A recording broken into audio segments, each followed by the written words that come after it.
Throughout this series, we have explored some of Israel's most miraculous victories, from biblical times through modern times.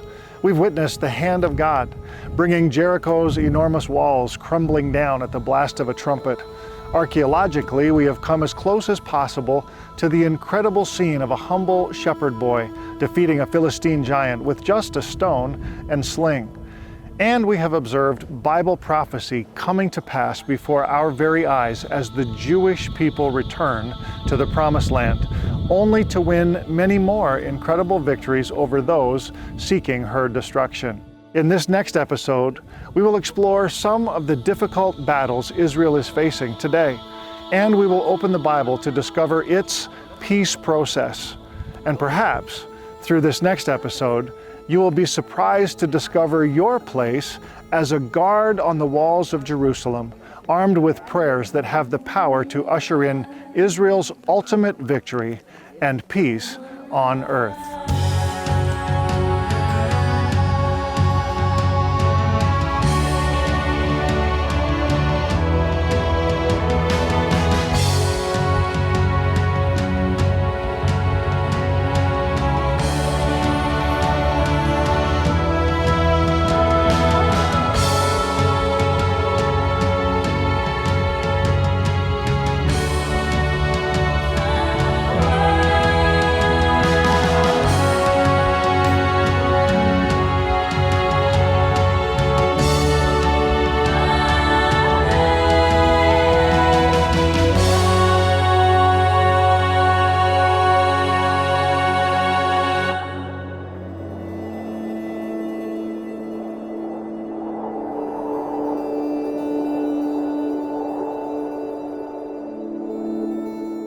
In the distance behind me, you can see Mount Hermon.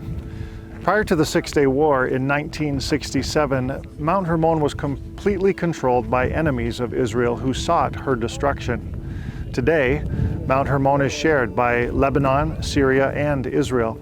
And the portion of the mountain Israel conquered in 1967 is part of what is often referred to as Israel's occupied territories.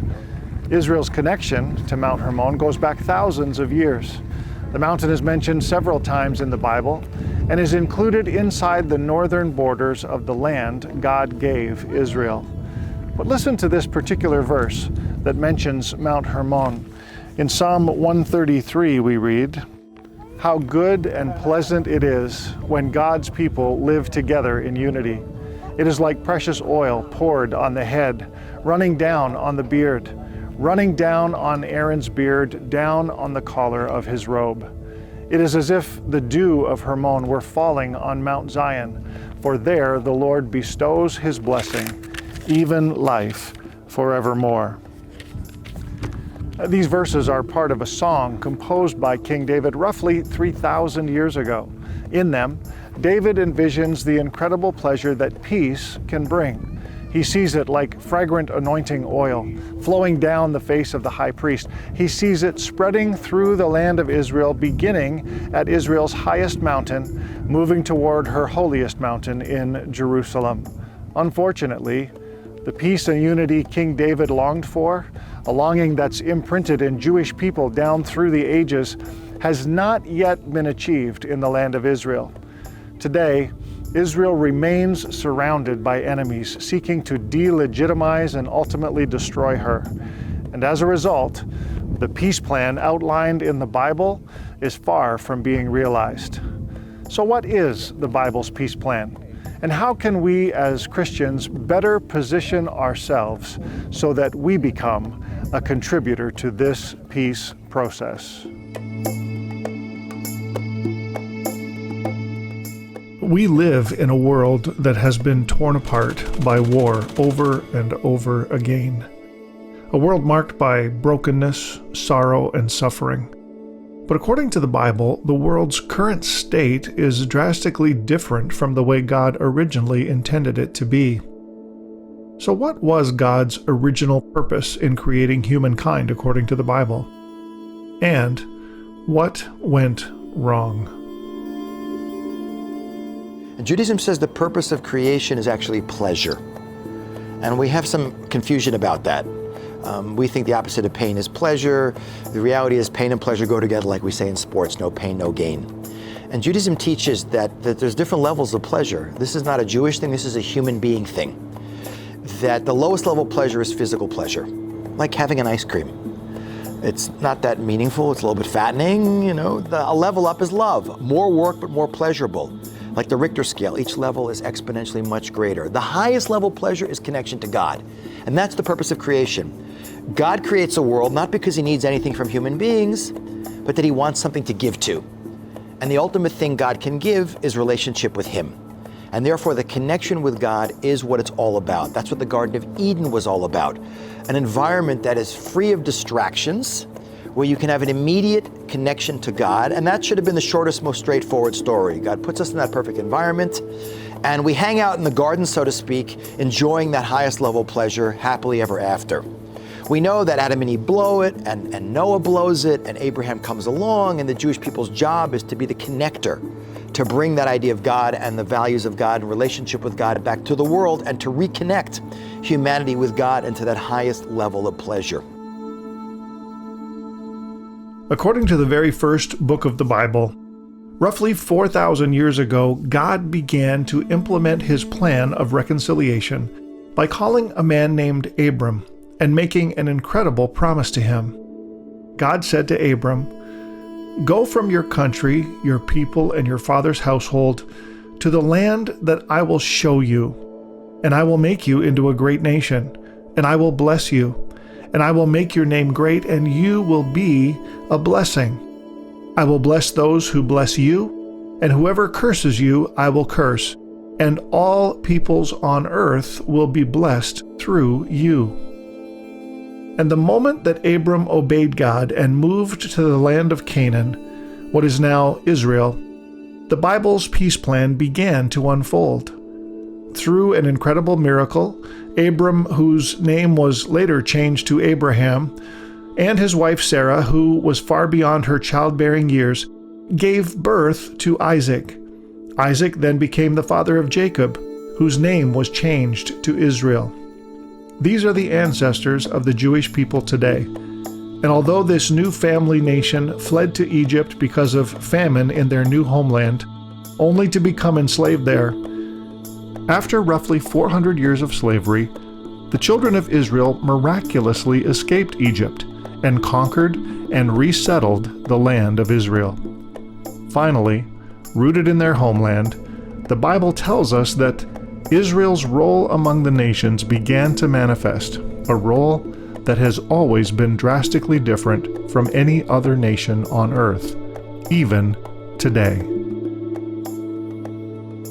Much of secular Zionist early leadership, it's even in the words of the national anthem of the Jewish state, Liot am chofshi be'artzeinu, just to be a free people in our land like anyone else. I always tell people when I'm guiding, it's never been the job of the Jewish people to be like anyone else. And we're never going to be allowed to be like anyone else. We get our state back miraculously after 2,000 years of exile, 2 exiles, an unprecedented singular event in human history. But I always tell groups of Jews that I'm guiding that the world is never going to leave the Jewish people, the Jewish state alone, until we recognize that it's not just about having a physical state. It's about having a state that represents values, and it's about creating a nation in its homeland that is going to finish the mission that Abraham started 3,700 years ago. The Bible says that God created the Jewish nation to be the vehicle through which our broken world would find true peace and be reconciled to God. Once rooted in the land, the children of Israel began to work toward this goal. And Israel's capital city, which was chosen by God long ago, would play a significant role in this process. A city whose very name speaks shalom, the Hebrew word for wholeness, prosperity, and peace. We see Abram meeting with Melchizedek already in the city of Shalem, Salem. That is the origin of Jerusalem, and you can even hear in the name Shalem, Shalom, the wholeness of the city itself. A few chapters later, we see Abram now bringing his son to sacrifice his son on God's command. God shows him Mount Moriah, which is adjacent to Shalem, the city itself. At that point, We know that a ram was offered in his place. He didn't sacrifice Isaac, but he calls that place something. He calls it Hashem Yireh. Yireh means to make manifest. So we have Yireh Shalem, and that's the name of Jerusalem, where the fullness of God will be manifested from that place. Jerusalem itself will manifest the peace of God, the fullness of the peace of God. Also in its name, it appears a few times in the Bible as Yerushalayim. And in that we also see the name of a plural. There is a Jerusalem heaven and there's a Jerusalem on earth. And these two are connected. So from the beginning, even from the beginning of creation, God already purposed for her to stand central to his governance in the world. The Bible mentions the city of Jerusalem hundreds of times. It is described as the chosen location for God's temple, God's resting place on earth, and the city through which God's kingdom would one day come to the world. And Jerusalem officially became Israel's capital city when King David conquered it in approximately 1000 BCE. Why did King David want to go to and rule from Jerusalem? All the judges we know previously ruled from their hometowns, also Saul. So why suddenly would he want to go to Jerusalem? Three major reasons. The first reason, geographically. You've seen the city of David, which is the true location of the ancient biblical Jerusalem. The city, the tell of this city, the foundation lies between two major valleys that makes it impossible to penetrate and to conquer. So it's a massive citadel. It's a very strong citadel. The second reason is that Jerusalem is neutral ground. It's the Washington, D.C., it's the Switzerland. The border between Benjamin and Judah runs right through Temple Mount, right through Jerusalem. And that's why King David said, I will rule from Jerusalem because I will not play favorites to my own tribe. If you want me to be the leader over all the tribal confederation of Israel, I will do it then from Jerusalem. We also know that Jerusalem equals everybody out. Even the valley in the times, the Kidron Valley on the east, in the times of Abram, it was called Emek Shaveh, the Valley of Equality. So Jerusalem equals everybody out. The third reason is that David knew that the temple will be built on Mount Moriah. So he brought also the kingship finally to the nucleus of God's kingship, of where God's kingship will be established. When King David at last conquered Jerusalem, officially making it the heart of Israel's kingdom, he brought with him the Ark of the Covenant, a shrine which represented God's presence on earth. After David's death, his son, King Solomon, built the first Jewish temple on Mount Moriah, which housed the Ark of the Covenant. Thus, Jerusalem began to reach its pinnacle in exemplifying the worship of the one true God. Here in Jerusalem, Israel began to demonstrate the ways of God's kingdom to the surrounding nations. And the Jewish prophet Isaiah, who ministered during the 8th century BCE, foresaw Jerusalem's ultimate destiny like this. In the last days, the mountain of the Lord's temple will be established. As the highest of the mountains, it will be exalted above the hills, and all nations will stream to it. Many peoples will come and say, Come, let us go up to the mountain of the Lord, to the temple of the God of Jacob. He will teach us his ways, so that we may walk in his paths. The law will go out from Zion, the word of the Lord from Jerusalem. He will judge between the nations and will settle disputes for many peoples. They will beat their swords into plowshares and their spears into pruning hooks. Nation will not take up sword against nation, nor will they train for war anymore. According to the Bible, Jerusalem's destiny as the capital of Israel's kingdom is to shine as a light to the nations, to be a place from which God and his righteous ways become accessible to all nations of the earth. And according to the Bible, it is from Jerusalem that God is going to one day judge the nations and bring about a miraculous peace on earth. Yet despite the Jewish nation's divine calling, and perhaps sometimes because of it, the nations of the earth have often chosen to curse instead of bless Israel. When in 1947, the UN voted to partition Palestine, offering a two-state solution, Israel accepted their portion, but the Arabs rejected theirs. Then in May of 1948, the day after Israel announced her national rebirth, the Arab world proved that a two-state solution was not good enough. They would only accept all of Palestine. And the armies of 5 well-equipped Arab nations invaded Israel, intending to destroy the tiny state. So the biblical image of the David versus the Goliath, you know, the little Jewish superhero fighting a superpower and winning against all odds, carried over into the state of Israel. People don't realize, you know, that Israel is really a little David.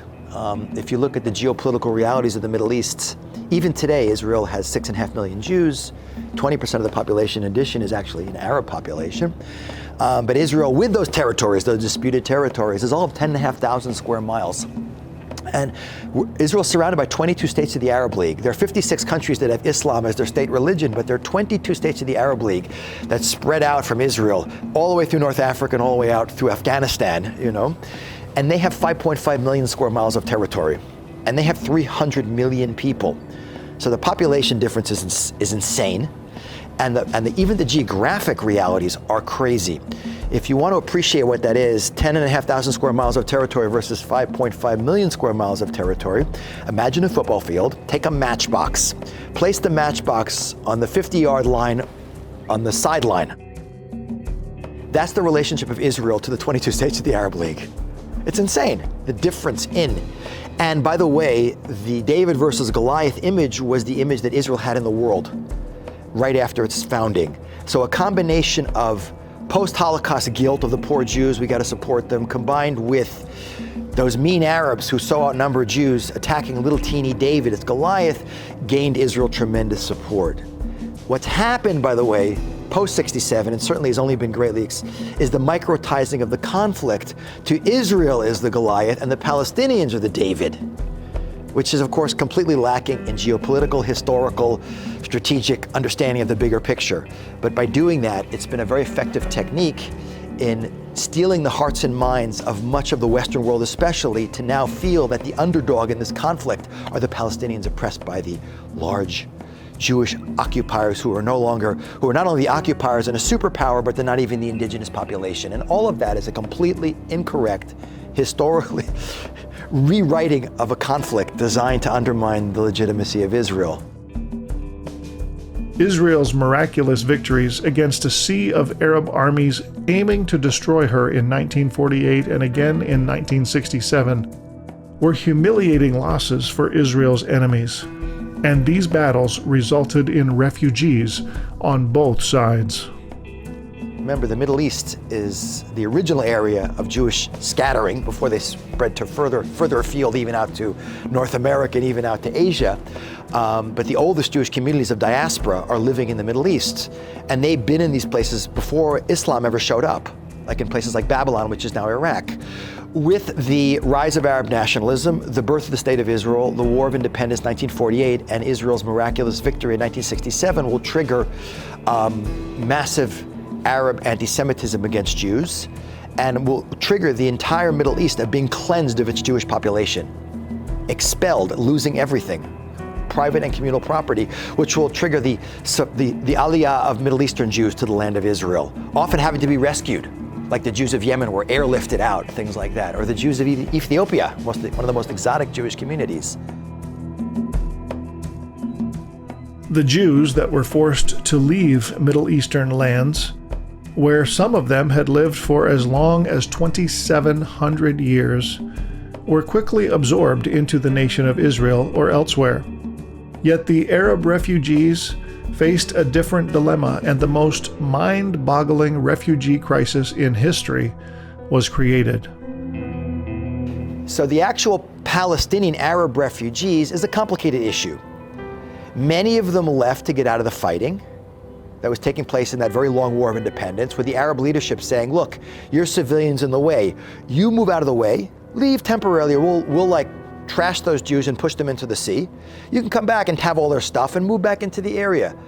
There was definitely villages and towns that Israel cleaned out, primarily because they were being used as launching places for attacking of Jews. Some moved out just to get out of any fighting, which is always in any battle scene in an urban area or whenever there's civilian population, they always move out of the way. The exact numbers remains a point of much debate, although probably less than the Jews who were forced out of the Arab world.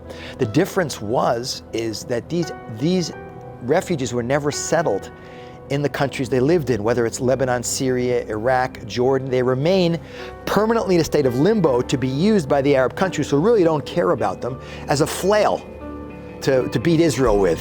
And Palestinians are the only refugees who remain the status of refugees for multiple generations. And some of these refugee camps, especially the ones in Israel, are now fully built up with proper houses and apartment buildings. In other places, they're living in much worse conditions, denied citizenship and basic rights and services, unfortunately left to languish. And by the way, the United Nations has 2 refugee organizations, one that deals with the millions and millions and millions of refugees all over the world, and one called UNRWA, created specifically to deal with Palestinian refugee issues. They're very active in Gaza.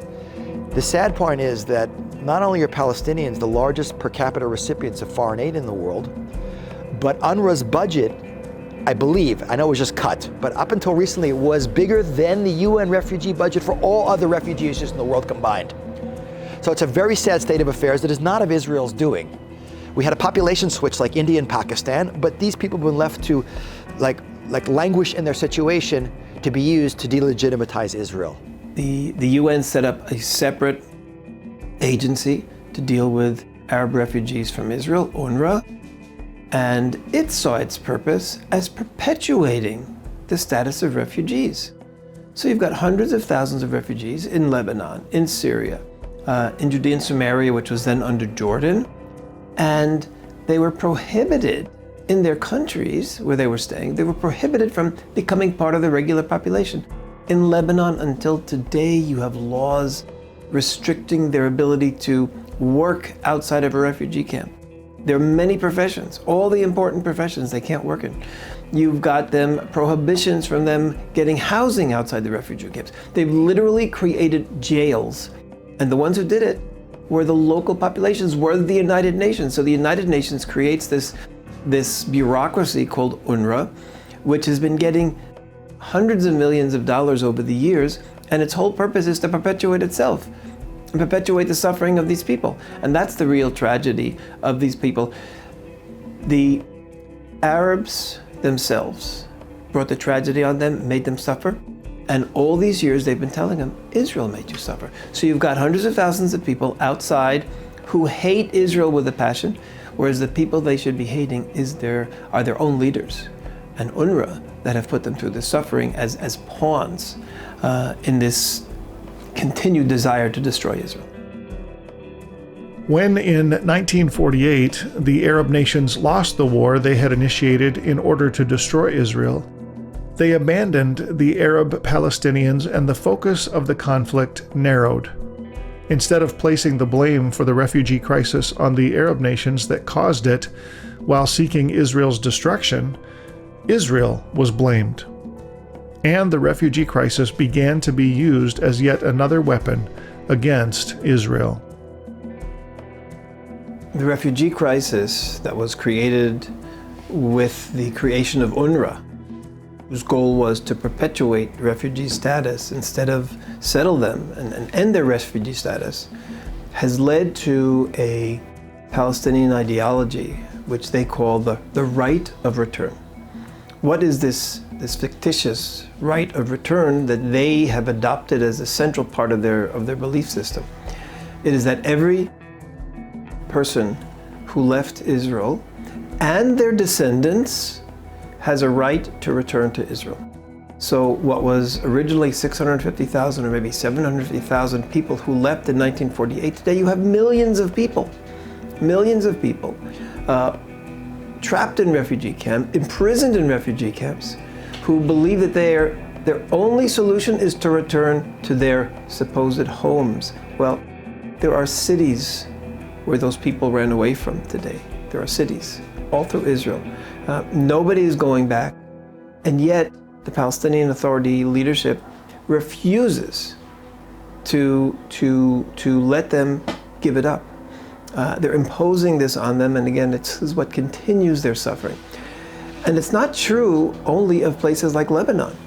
Even Arabs in the Gaza Strip. You know that the Palestinian Authority and the UN have more than 50% of the residents of the Gaza Strip are on the refugee list.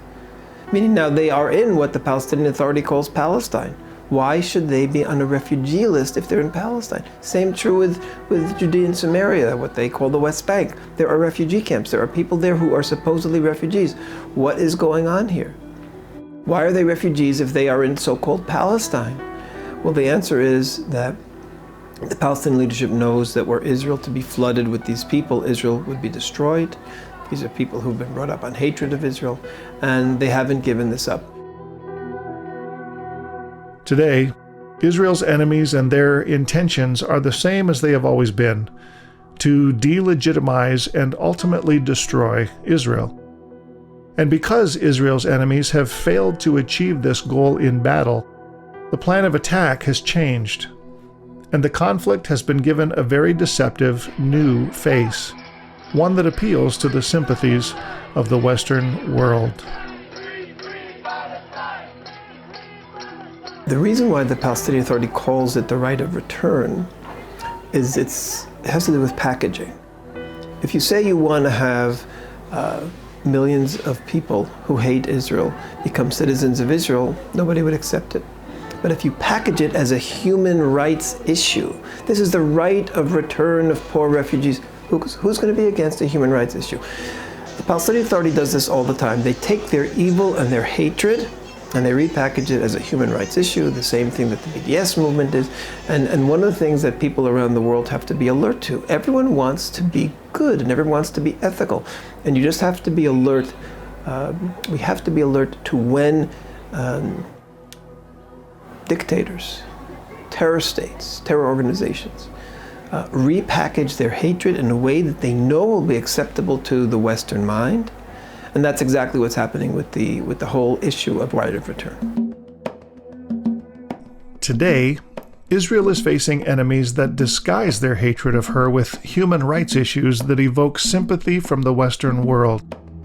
The BDS movement, which stands for Boycott, Divestment, and Sanctions Against Israel, began in 2005 and has accumulated a large following in the West. The BDS movement upholds the Palestinian right of return and accuses Israel of apartheid and colonialism. Clearly, history has been rewritten to paint Israel as the cause of Palestinian suffering to turn the world against her. Many of the Palestinian people are victims, no doubt, but they are primarily victims of the Arab nations who continue to shut them out, the United Relief and Works Agency's perpetuation of the refugee crisis, and most of all, Palestinians are victims of their own political and religious leadership that care more about destroying Israel than they do about the well-being of their own people. The Palestinian issue, and by the way, the term was not even used. Before 1948, the only people that called themselves Palestinians were the Jews living in the land of Israel. The Arabs called themselves Arabs. Once Israel became Israel, the Jews started calling themselves Israelis and not Palestinians. The Palestinian Liberation Organization was founded, people don't know this, it was founded by the Soviet secret police, the KGB, through the Romanian secret police in 1965, using Ahmed Sukhari and later Yasser Arafat. And the Arabs only started calling themselves Palestinians here in the mid to late 1960s. Interesting little side point. Before the Palestinian Authority came about, Palestinians and Israelis were living together side by side. There was no fence. The borders were open. There were hundreds of thousands of Palestinians working in Israel, speaking in Hebrew. The Palestinian Authority, through its education, is literally poisoning its population. And today we have a Palestinian population that has been hearing now since 1994. They have been hearing that Jews are the enemies of Allah and the Jews deserve to be killed. The Jews are the reason humanity is suffering. Everything that happens bad on earth is happening because of the Jews. And this is a genocidal ideology. And we hear it coming from official sources on Palestinian Authority. We hear it from Hamas as well, but from Hamas it's expected. But those same messages that Hamas tells and is declared a terror organization by the international community because of it, those same messages come from the Palestinian Authority. Because of this, anyone who then kills an Israeli, even an infant, even an innocent woman, an innocent man, anyone who kills them is rewarded by the Palestinian Authority. They're turned into heroes by the Palestinian Authority. Early in 2019, a Palestinian terrorist murdered 2 Israelis. One of them was a father of 12. His name was Rabbi Ettinger.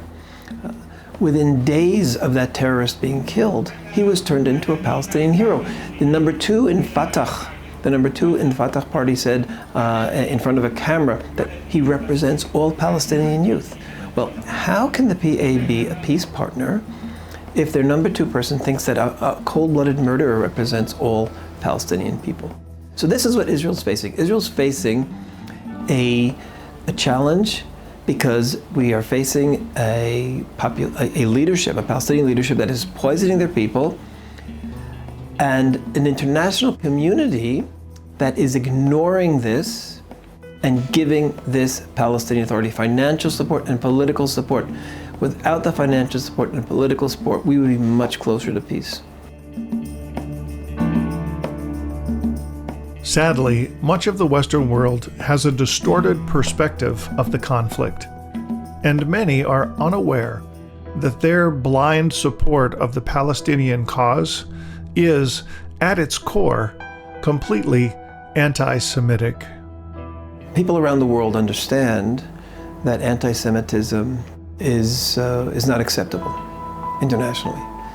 So what they do is they repackage it. They give the same hate messages. Israel has no right to exist. We must boycott Israel. But they package it as anti-Zionism. They say, no, we're not against Jews because you don't accept that, but we're against Zionism. We're against Israel. Israel has these terrible policies. So we're against Israel. We're against Jewish nationalism. Zionism is Jewish nationalism. Well, of course, it is anti-Semitism. In fact, there's a famous quote of Martin Luther King, who said exactly that: anti-Zionism is anti-Semitism, as well as many, many other great leaders around the world who recognize it for what it is. But anti-Zionism is primarily a dangerous mask, and I say dangerous because it can suck people into believing that they're actually promoting human rights by being anti-Semitic. They're promoting human rights by being anti-Israel.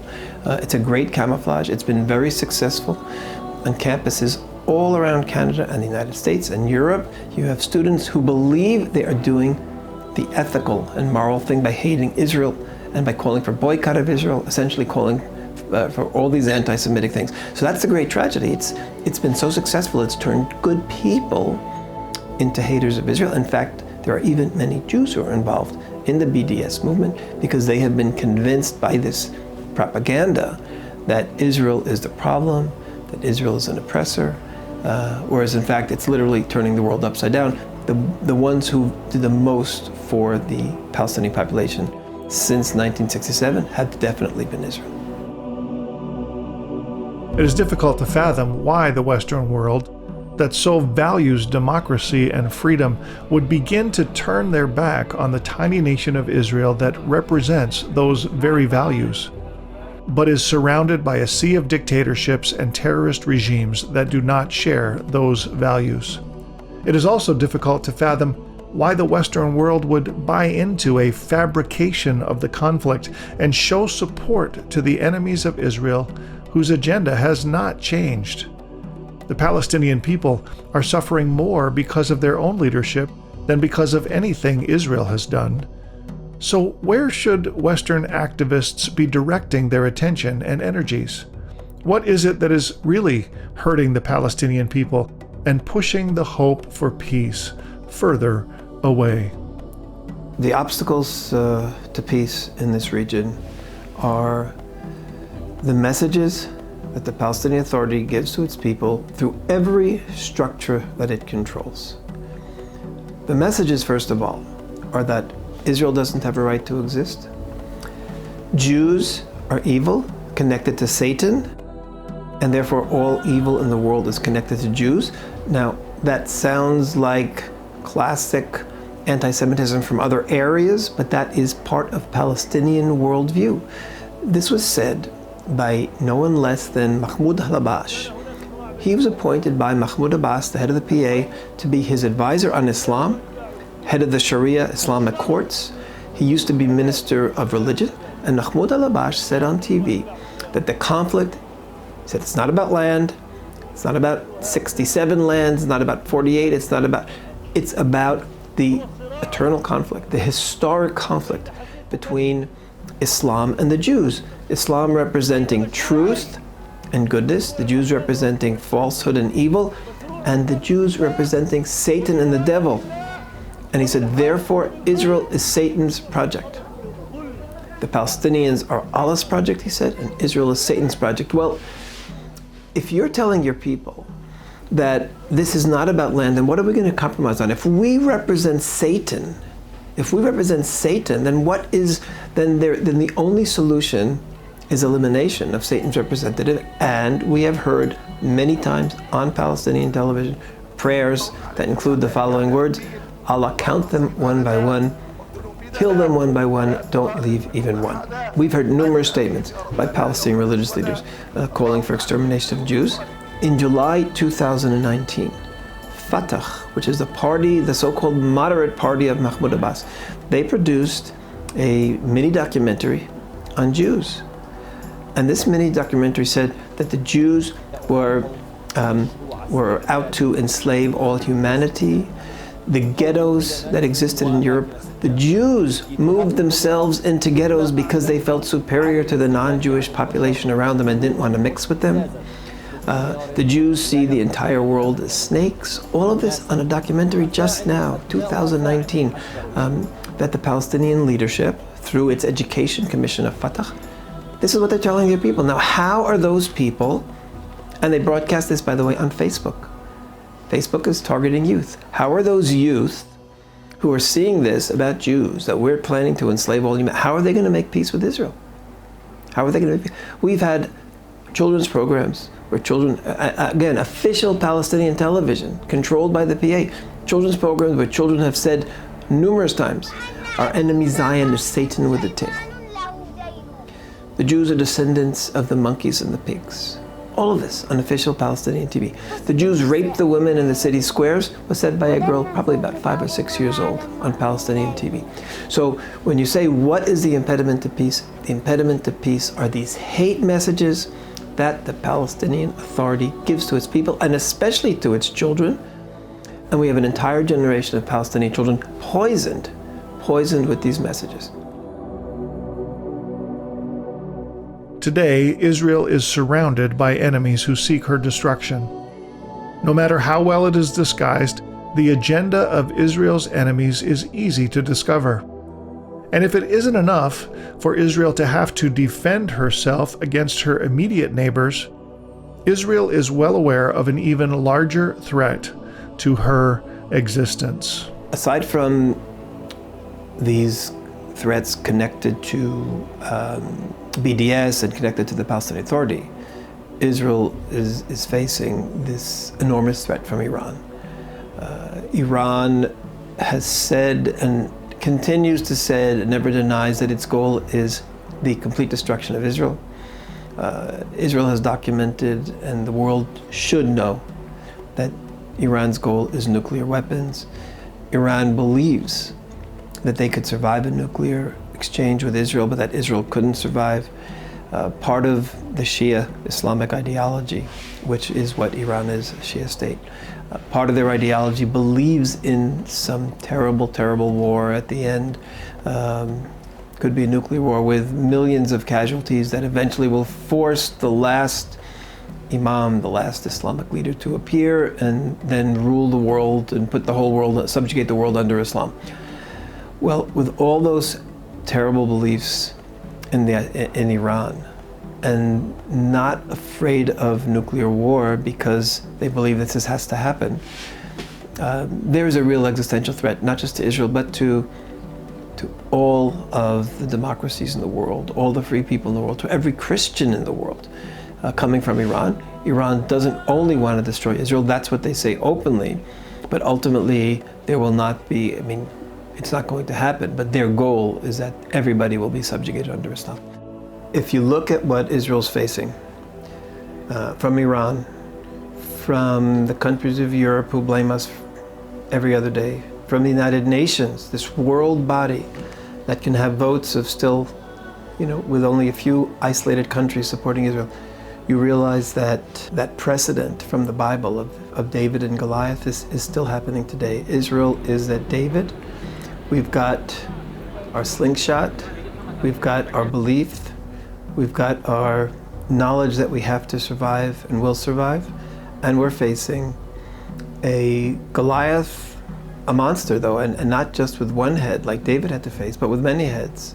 There's the head of Iran, there's the head of the Palestinian Authority, there's Hezbollah in north of Israel and Lebanon, and then there's the BDS around the world, which may be a smaller head, but it's part of that monster Goliath that is all isolating Israel, that is all wishing bad for Israel, everyone at a different degree. And Israel is definitely the David today, and we have a Goliath that is, I hate to say it, it's going to need more than what David did. David was able to solve that problem with one shot. We have a much more sophisticated Goliath, like I said, with many heads, and this is not going to go away very fast.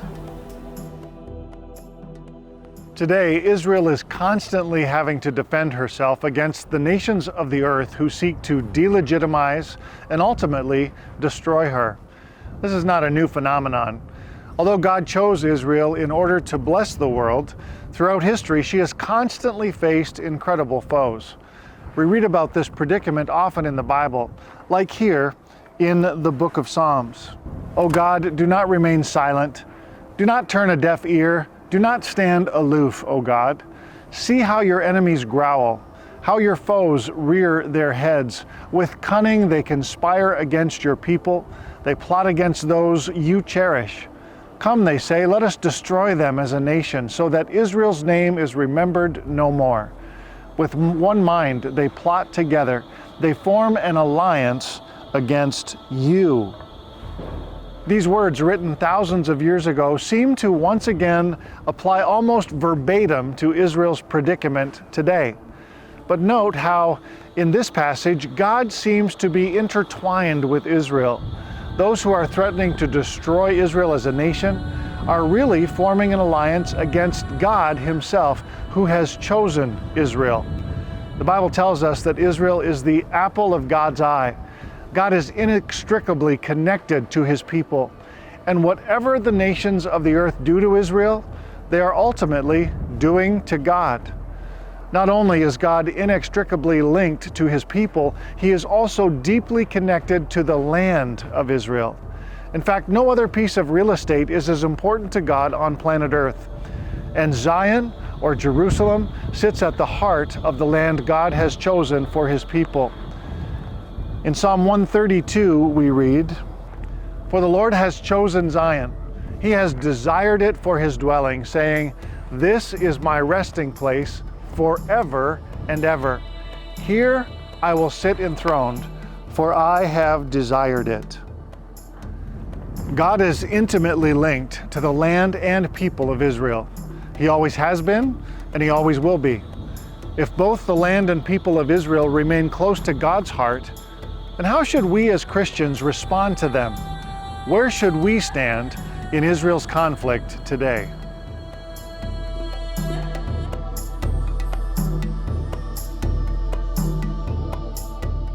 The Bible is very clear about the importance of Israel and Jerusalem, God's chosen capital city. As Christians who believe that the Bible is God's roadmap to peace, it is our responsibility to support Israel in the role she has to play among the nations of the earth. One practical way in which we can do this is by identifying those who wish to harm Israel and ensuring that we do not support them. Israel's facing a challenge because we are facing a leadership, a Palestinian leadership that is poisoning their people, and an international community that is ignoring this and giving this Palestinian Authority financial support and political support. Without the financial support and political support, we would be much closer to peace. But because they're giving financial and political support to the Palestinian Authority, that's why terror continues, and that's why there's no peace. If they would cut that off, the Palestinian leadership would have to make a decision. It's either peace or we collapse and we disappear. And I think they would go for peace, and that is the great challenge now for the international community. Tell the Palestinian Authority, all of your messaging, this hatred, this poisoning your children, this is unacceptable, and therefore you have to change or you're not getting anything. Not only should we be careful that we do not support Israel's enemies, as Christians who value the truths of the Bible, we must be careful that we are not deceived by anti-Semitism disguised as humanitarian relief. For the sake of the Palestinian people, we need to stop supporting organizations that perpetuate rather than resolve the refugee crisis. UNRWA itself is a disaster and a tragedy for the Palestinian population. Any country that's giving money to UNRWA, like Canada, like the European countries, has to sort of change directions completely and figure out a way to phase out UNRWA for the benefit of those people. What a tragedy that UNRWA imprisoned these people for 70 years. Why? It's a tragedy. Why imprison them? Let them be free, let them have their own lives, let them be regular citizens of the countries where they are. And certainly the young people, they were born there. They were born in Lebanon, they were born in Syria, they were born in Jordan. Let them have lives there. And that's the only way the refugee problem will be solved, when the countries that give money to UNRWA say, okay, we're giving you X amount of money for humanitarian concerns of the population, but we're giving you 50% of that money has to go toward resettlement and of the people in permanent housing and creating jobs for them in their new countries.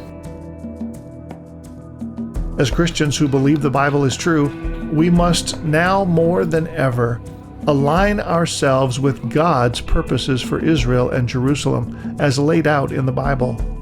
It is imperative that we refuse to buy into or support any distortions of truth regarding God's chosen city and, in particular, Jerusalem's Temple Mount.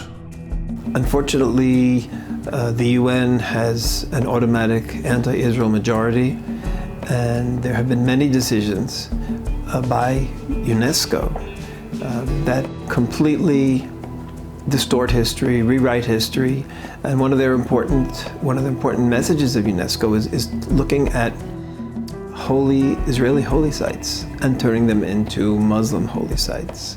So, for example, they talk about the Temple Mount as Haram al-Sharif, which is the Palestinian translation or the Palestinian term for the Temple Mount. So it's as if it's only a Muslim holy site. Well, of course, it was a Jewish holy site for how many years? Certainly more, 1,000 years earlier. It was a Jewish site, and before it became anything Muslim. So UNESCO is a major part of the problem. And it's not just part of the problem, it's these decisions by UNESCO and sometimes by the European Union and all these anti-Israel countries that make the Palestinians think that they will never have to compromise. They will never have to make peace with Israel. We have the international community on our side. We can continue claiming everything. We can continue denying Israel's right to exist. If the international community wanted peace, they would have to tell it like it is. Tell the world that Israel has a right to everything that really belongs to Israel. Talk about the Temple Mount. And then maybe we would have a Palestinian leadership that say, okay, you know what? We have to compromise. Everybody should acknowledge, at least now, the significance of Jerusalem. Ultimately, the world will take notice. But in faith, we know what needs to happen, and that's where we are right now. Also, Psalms 87 says, every man was born in Zion. Zion is not just for the people of Israel. Zion is not only for the Jewish people, it's for everybody. Also, Zechariah speaks of that all the nations will have to come up. And God's house is a house of prayer for all nations. So, starting to acknowledge that, knowing that that will happen, and working with us towards the goal that she will become a praise unto the earth. 4,000 years ago, God promised Abraham that the world would be blessed through his descendants. Although the people of Israel have made many mistakes that are recorded in the Bible and occur in modern times as well, without a doubt, the people of Israel have, in fact, blessed and enriched our world. Through them, the Bible was written. For Christians, Jesus is the greatest gift to come through the Jewish people. And even today, Israel has enriched our world with incredible breakthroughs in science and technology. But God also promised Abraham that those who bless him would be blessed and those who curse him would be cursed. Today, we can see this promise playing out among the nations who curse Israel and are devoted to her destruction. The great irony of the nations who live around Israel, fighting Israel, is that they're all living in such difficult conditions. Such difficult conditions. What's the poverty levels in Egypt, the poverty level in Jordan, Syria? Lebanon is having riots all the time in the streets because people are unhappy. Iraq is having riots. All these people are suffering. And Israel could help them. Just give us peace. Just decide that war, you don't want to have war with us, that you accept our right to exist, and we would be the best neighbor. We would start having agricultural connection. We could come in and help all of the things that Israel has helped the world with. Israel's busy sending aid regularly to African countries. There's no reason for us to skip over the neighbors who are right nearby. We're going all the way to Africa and setting up all sorts of fantastic technological things to help them improve lives. We could do that for the neighboring Arab countries as well. They are forcing this hatred and war on us, and they're the ones ultimately who are losing out, because not only do they lose it in people in the wars and the terrorists that they send, but just their general population, their life could be so much better if they decided to embrace Israel as a good neighbor, and we would embrace them back as a neighbor, and then everybody's life would be better.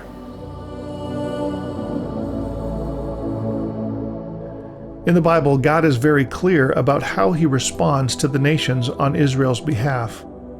God promised Abraham and his future descendants, "I will bless those who bless you, and whoever curses you, I will curse." God's purpose for creating the people of Israel is that through them, the entire world would be blessed. This is why, in the Bible, God admonishes us to pray for the peace of Jerusalem, Israel's eternal capital city. Psalms 122 is very clear on that. It says, Sha'alu Shalom Yerushalayim. It doesn't say pray for the peace of Jerusalem. It says petition for the shalom of Jerusalem. Shalom doesn't necessarily mean peace. It's a very surface level definition of that. Shalom actually means wholeness, to the deepest part of who you are.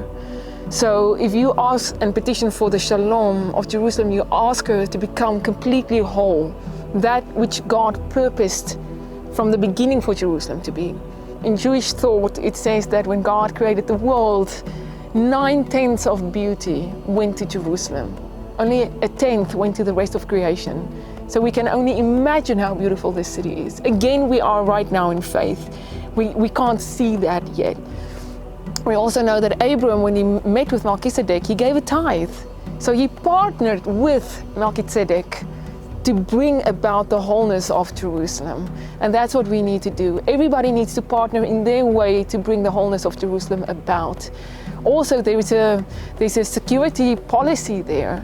It says, for the sake of my brothers and my friends, I will ask for your peace, for your shalom. In that, you bring a blessing and a protection over your own people.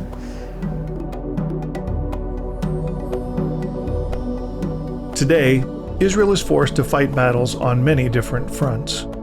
She must be prepared to defend her right to exist at all times. Peace, or shalom, seems like an impossible dream, yet the prophets of the Bible are clear that a miraculous peace will one day come to Israel, assisted by those who cherish Bible truths and want only God's peace plan to unfold. Throughout this series, we have spanned 4,000 years of Israel's history.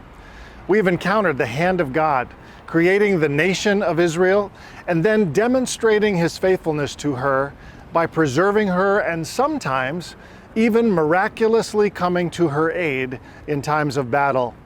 We have discovered that God has very strong affections toward Israel, and we know that He can and will intervene on her behalf to ensure her continued survival. So what should all this mean for us as Christians who trust in Israel's God? First, it should be of great comfort that we serve a faithful God. If by nature He keeps His promises to Israel, then we can be confident He will keep His promises to us as well. But there is more.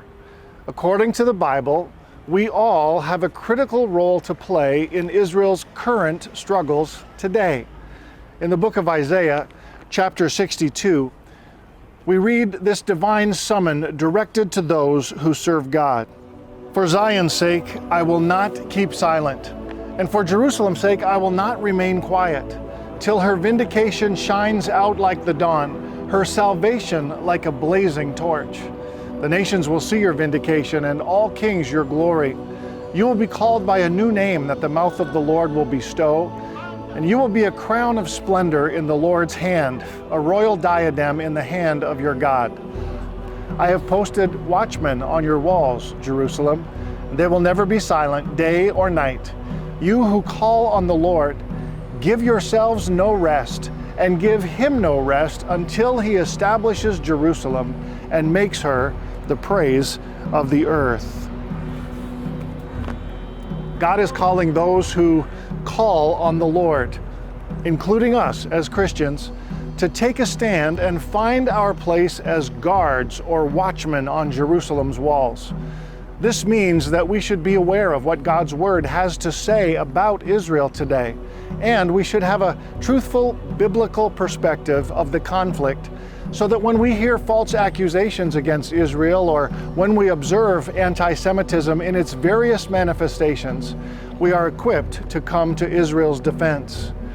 But even more than this, we are called to pray, to give God no rest until the salvation of Jerusalem shines so brightly that the nations of the earth see her in a brand new light.